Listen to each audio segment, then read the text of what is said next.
नीलम, उसने 3 दिन से कुछ नहीं खाया है, बुखार में तप रही है, नींद में भी बस चंद्र चंद्र ही बड़बड़ा रही है। मेरी फूल सी बच्ची मुरझा गई है। तुझे इसीलिए बुलाया है ताकि तू एक मदद कर दे, रूपा की माँ ने नीलम से कहा। बोलो आंटी, मैं रूपा के लिए कुछ भी कर सकती हूँ, नीलम ने कहा।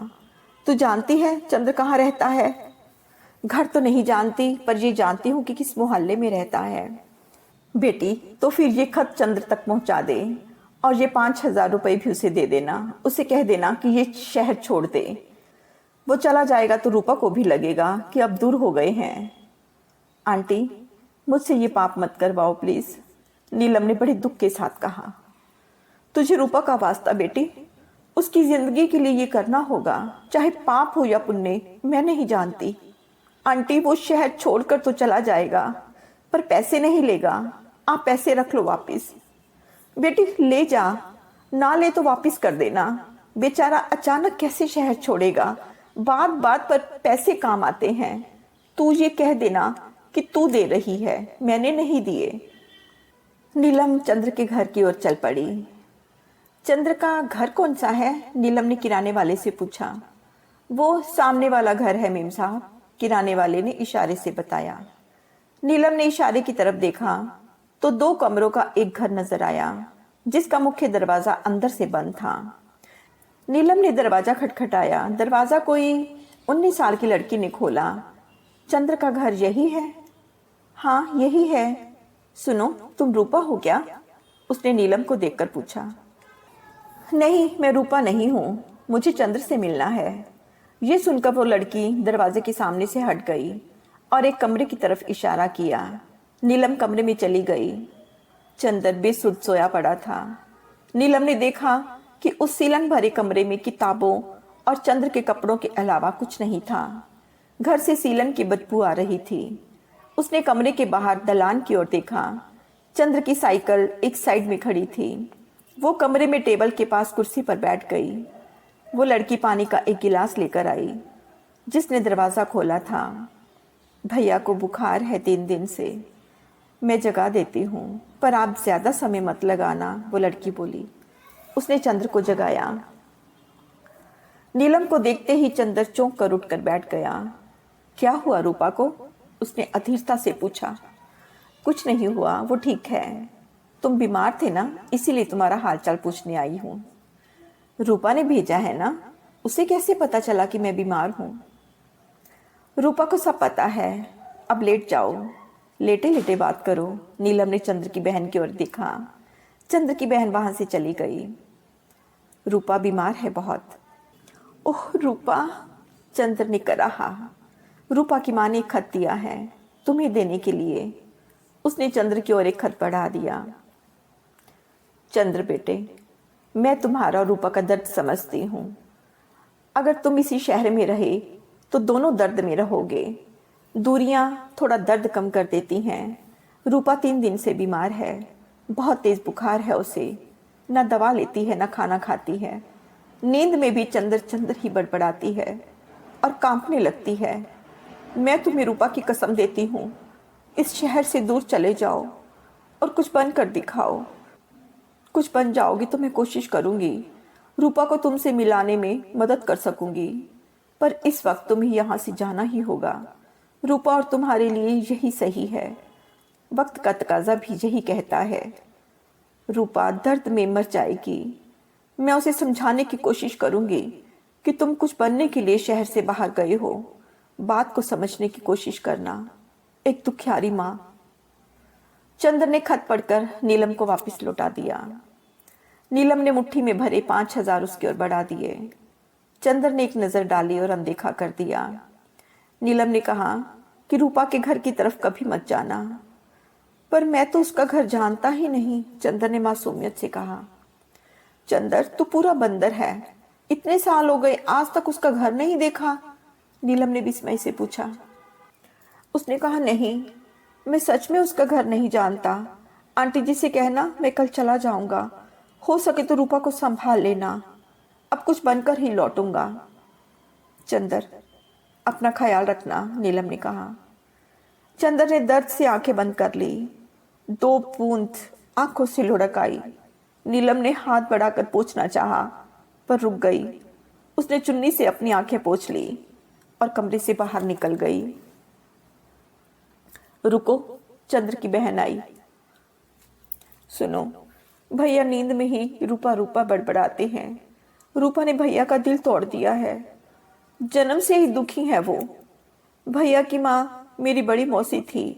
भैया को जन्म देते ही चल बसी। भैया को नानी ले गई। फिर मेरी माँ से पापा की शादी हुई और हम 2 बहनें हुई। माँ भैया को कम पसंद करती थी, पर अब उन्हें भी बुढ़ापे का सहारा भैया में नजर आने लगा है। नानी के मरने पर भैया यहाँ आ गए थे। जब 9वीं में थे, मेरी माँ ने उन्हें बहुत तंग किया है, पर हम दोनों बहनें भैया से बहुत प्यार करती हैं। भैया को दुखी करके रूपा भी सुखी नहीं रहेगी। मेरे भैया को कुछ हो गया तो हम रूपा को कभी माफ नहीं करेंगी। लड़की सुबक पड़ी थी। एक जो किवाड़ की ओट में खड़ी थी, वो भी सुबक पड़ी। नीलम से वहां अब एक और पल न रुका गया। वो झट से दुखी मन लिए हुए वहां से निकल गई। उसे ऐसा लग रहा था कि उसके कदम मन भर बोझ से बंधे हुए हैं, पर वो बढ़ती चली गई। 3 साल हो चुके थे। चंद्र ने प्रशासनिक सेवा का इंटरव्यू दे दिया था। उसे पक्का विश्वास था कि वो सिलेक्ट हो जाएगा। रेलवे स्टेशन के प्लेटफॉर्म पर वो घर जाने के लिए बैठा था। ट्रेन आने में अभी देरी थी। उसे रह रह कर रूपा की माँ का खत याद आ रहा था। कुछ बन कर ही आना, ये शब्द उसे रोक रहे थे। वो खड़ा हो गया और बेचैनी से इधर उधर चहलकदमी की। फिर अचानक रुक गया। उसने ट्रेन का टिकट जेब से निकालकर फाड़ दिया, अपना बैग उठाया और हॉस्टल जाने के लिए स्टेशन से बाहर निकल गया।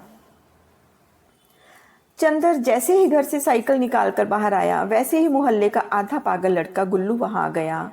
वो चंद्र से बहुत लगाव रखता था। गुल्लू का पिता ज्यादा शराब के सेवन से मर चुका था और उसकी माँ घरों में झाड़ू पोछी का काम करती थी। वो घर से जल्दी निकल जाती थी और गुल्लू मोहल्ले में निकल जाता था।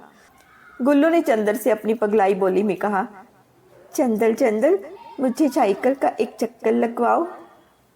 गुल्लू भैया, अभी तो मैं स्कूल के लिए लौट रहा हूँ। शाम को 1 के बजाय साइकिल के 2 चक्कर लगवा दूंगा, चंद्र बोला।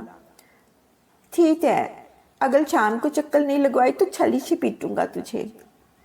नहीं, छड़ी से नहीं पीटना, मैं पक्का 2 चक्कर लगवा दूंगा, कहकर चंद्र स्कूल के लिए निकल गया। उस वक्त रूपा और चंद्र 11वीं में पढ़ रहे थे। उम्र ने रूपा के बदन को भरना शुरू कर दिया था। चंद्र के चेहरे पर भी हल्की दाढ़ी मूछें उभर आई थी। रिसेस चल रही थी। चंद्र हमेशा अकेला जाकर खाना खाता था।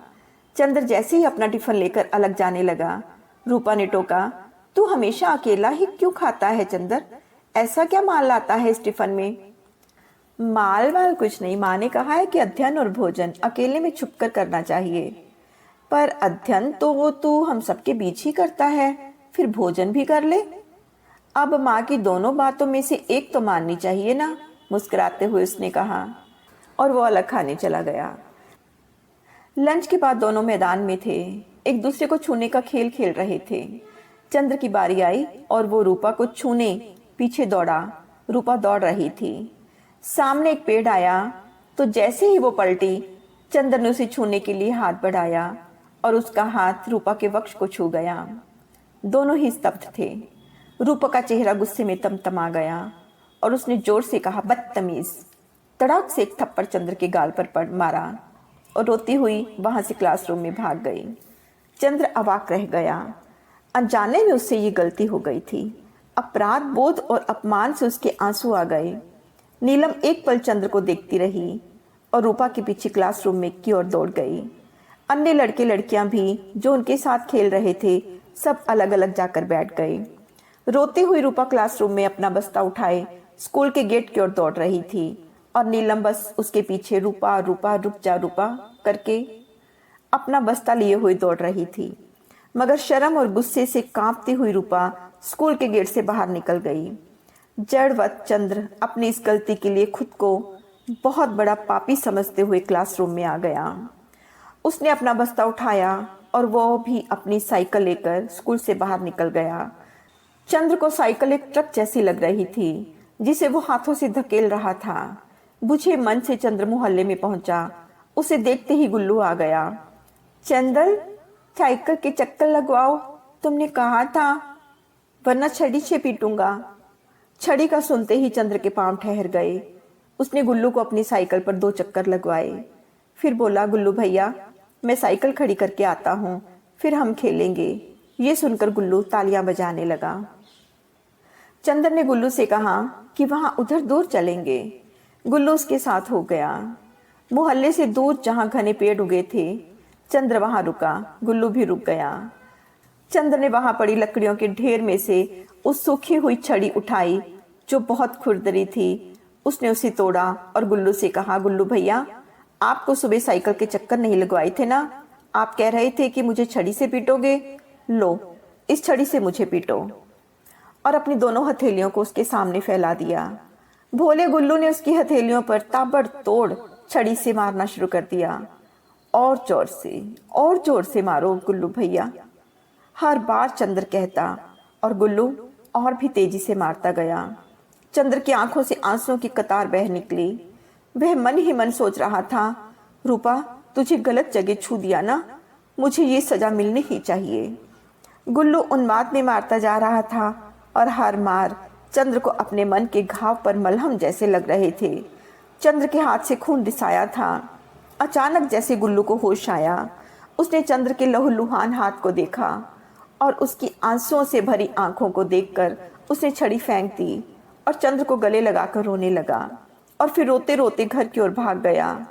उसके बाद चंद्र ने वहां पर एक गड्ढे में भरे पानी से अपने हाथ धो लिए, अपनी बाजुओं से आंखें पोंछी और घर आ गया।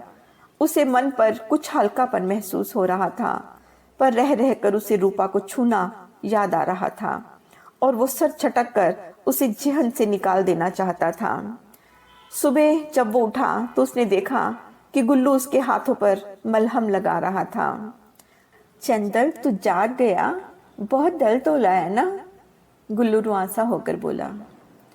आपसे किसने कहा मलहम लगाने को? चंदर ने गुल्लू की रोनी सूरत देखकर पूछा। मैं कल रो रहा था तो माँ ने पूछा क्यों रो रहा है, तो मैंने बता दिया। माँ ने कहा कि चंदर को मलहम लगाना। चाची कहाँ है गुल्लू? चंदर ने बड़ी ममता से पूछा। वो काम पर गई है। तुम बहुत अच्छे हो गुल्लू भैया, मैं कुछ बड़ा आदमी बन गया तो तुझे और चाची को अपने साथ ले जाऊंगा। ठीक है चंदर, फिर रोज मुझे साइकिल के चक्कर लगाना, गुल्लू ने बिना कुछ समझे ही खुश होते हुए कहा। क्लास शुरू होने के बाद ही पहुंचा था चंदर। वो कमरे में घुसा तो रूपा और नीलम ने तो उसे देखा, पर चंदर ने रूपा और नीलम को अनदेखा कर अपनी आखिरी बेंच पकड़ ली। रिसेस में चंद्र खाना खाने नहीं गया, क्लास में ही रह गया। कुछ देर में रूपा और नीलम वहां आ गई। बंदर, आज लेट क्यों हुआ? नीलम ने पूछा। वो कुछ नहीं बोला।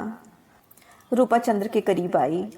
चंद्र, कल मैंने तुम्हें सबके सामने मार दिया, उसके लिए माफ कर दो, पर कल बहुत बुरा हुआ।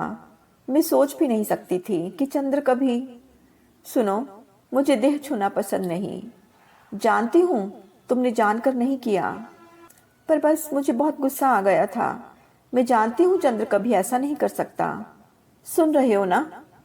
आज के बाद कभी मुझे हाथ मत लगाना और एक वादा करो मुझसे, कभी भी किसी औरत का सामाजिक या शारीरिक अपमान मत करना। सुन रहे हो ना चंद्र? या मैं यूं ही गाई जा रही हूँ? रूपा बेचैनी से बोली।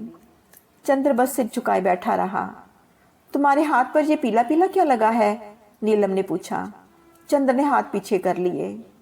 नीलम, इसके हाथ खोल तो। रूपा को कुछ अंदेशा सा हुआ। नीलम ने वैसा ही किया। उसके हाथ पर घाव और घाव पर लगा मलहम दिखा। ये चोट कैसे आई बताओ? बताते हो या कल के जैसे थप्पड़ एक और मारूं? जैसे रूपा के सब्र का बांध ही टूट गया। कल तुम्हें इन हाथों से दर्द दिया ना, रुलाया ना, इसीलिए छड़ी से खुद को सजा दी, कहते हुए चंद्र की आंखें बह निकली। ओह चंद्र, रूपा तड़प उठी। क्यों, कैसे? रूपा ने चंद्र को थोड़ी पकड़कर मुंह पर उठाते हुए पूछा।